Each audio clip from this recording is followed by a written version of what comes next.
அனைவருக்கும் வணக்கம். தமிழ்நாட்டில் ஸ்டாலின் திமுக அரசு நடப்பது ஜனநாயக ஆட்சியா, காட்டுமிராண்டியத்தனமான காட்டு தர்பார் ஆட்சியா என்ற ஒரு கேள்வி எழுந்திருக்கிறது.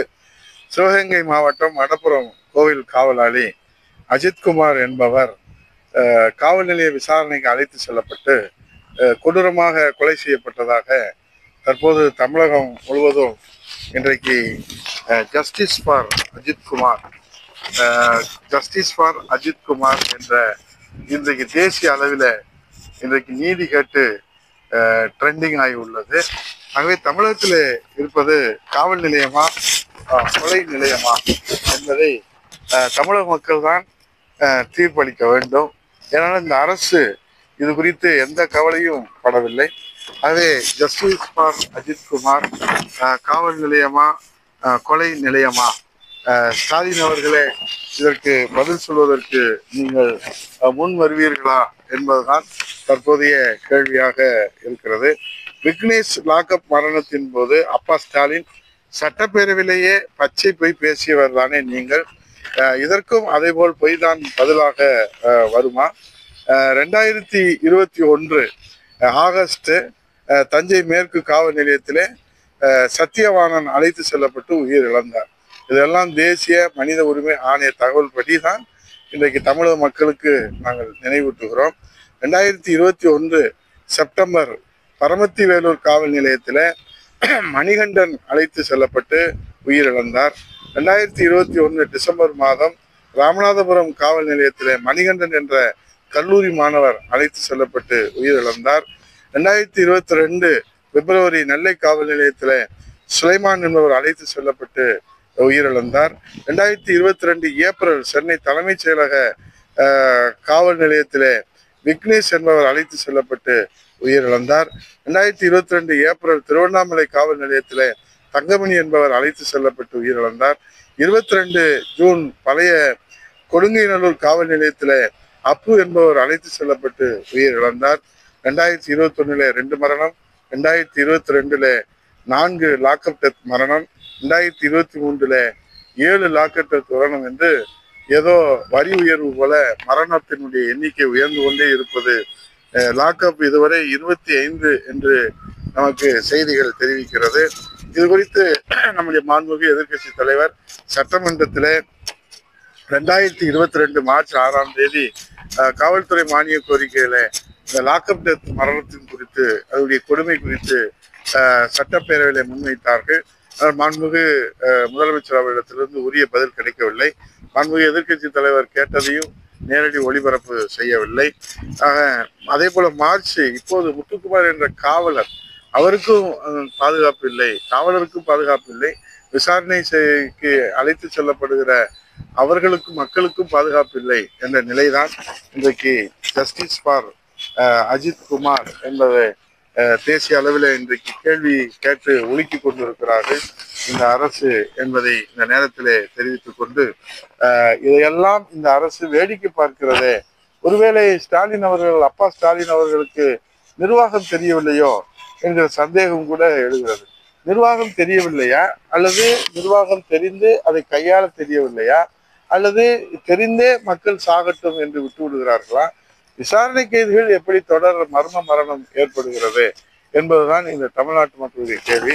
ஆகவே மாண்புமிகு எதிர்க்கட்சி தலைவர், வருங்கால முதலமைச்சர் புரட்சி தமிழ் ஐயா எடப்பாடி அவருடைய வழியில ஜஸ்டிஸ் ஃபார் அஜித்குமார்.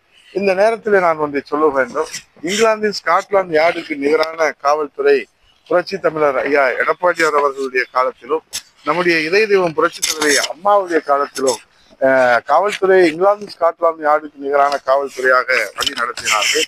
ஆனால் இன்றைக்கு ஒரு மனவேதனை இன்றைக்கு நாம் பார்க்கிறோம். இந்த அரசு எவ்வளவு அரசியல் காழ்ப்புணர்ச்சியோடு இருக்கிறது என்பதற்கு இந்த அரசு கட்டிடத்திலே அம்மா படம் குப்பையிலே கிடக்கிற விவகாரம், இதற்கும் அதற்கு என்ன சம்பந்தம் என்று சொன்னால், நிச்சயமாக இந்த அரசு குப்பையிலே தூக்கி எறியப்படுகிற காலம் வெகு விரைவில் வந்துவிட்டது என்பதற்கு எடுத்துக்காட்டாகத்தான் இன்றைக்கு தெய்வமாக நாங்கள் எல்லாம் இதய தெய்வமாக வழங்குகிற தமிழர்குல சாமி புரட்சி தலைவி அம்மா அவர்களுடைய திருவுருவ படத்தை இன்றைக்கு திருக்கோயிலை வைத்து பூஜை செய்ய வேண்டிய இந்த திருவுருவ படத்தை இன்றைக்கு ஆணவத்தின் உச்சியிலே நீங்கள் குப்பை கூடத்திலே தூக்கி எறிந்திருப்பது என்பது 8 கோடி தமிழர்களும் உலகத் தமிழர்களுடைய மன வேதனை அடைய வைத்திருக்கிறது.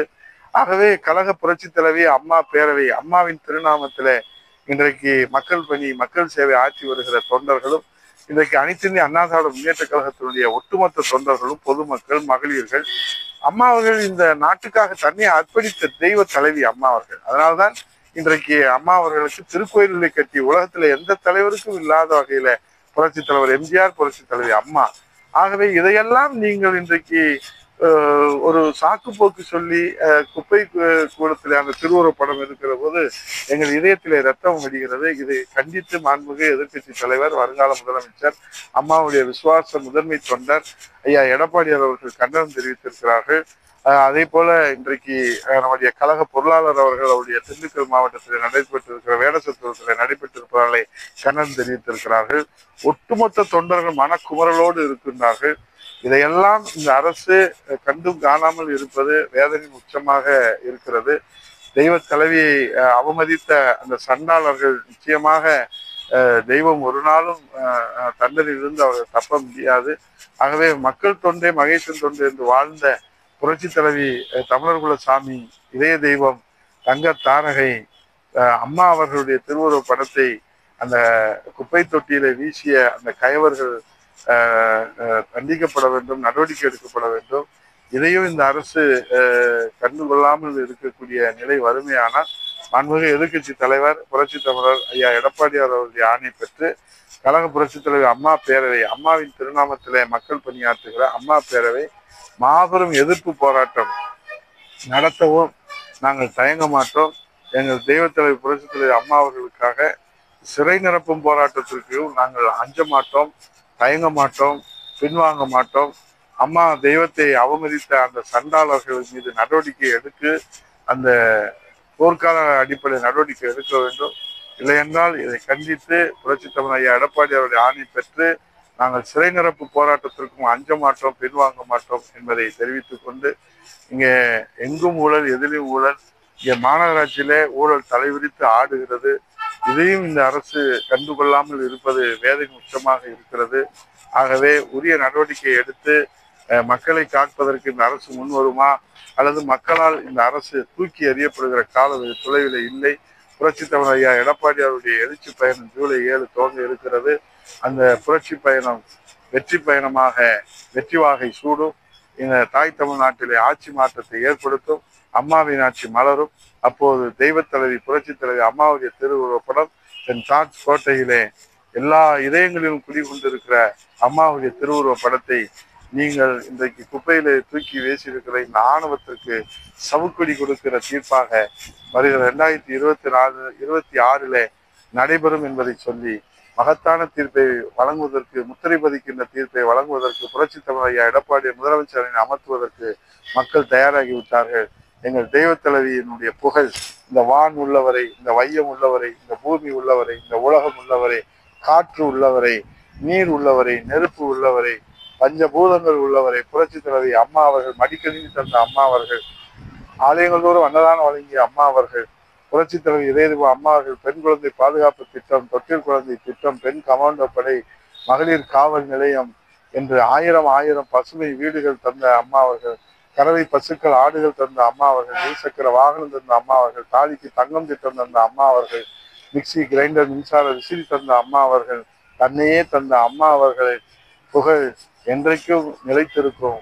இந்த கைவர்களால் ஒரு நாளும் அம்மாவின் புகழை மங்கச் செய்ய முடியாது.